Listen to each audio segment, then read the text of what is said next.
الحمد لله رب العالمين الرحمن الرحيم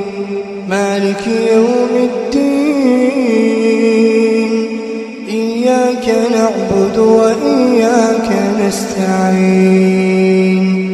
اهدنا الصراط المستقيم صراط الذين أنعمت عليهم غير المغضوب عليهم ولا الضالين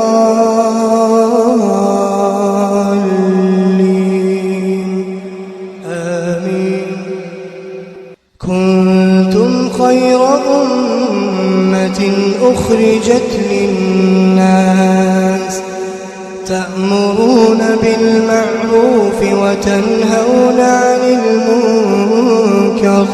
وتؤمنون بالله ولو آمن أهل الكتاب لكان خيرا لهم منهم المؤمنون وأكثرهم الفاسقون لن يضروكم إلا أذى وإن يقاتلوكم يولوكم الأدبار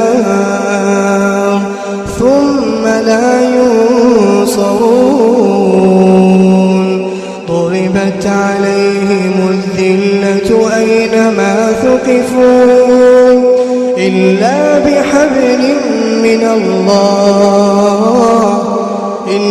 بحبل من الله وحبل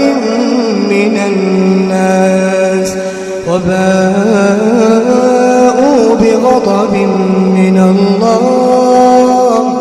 وضربت عليهم المسكنة ذلك بأنهم كانوا يكفرون بآيات الله ويقتلون الأنبياء بغير حق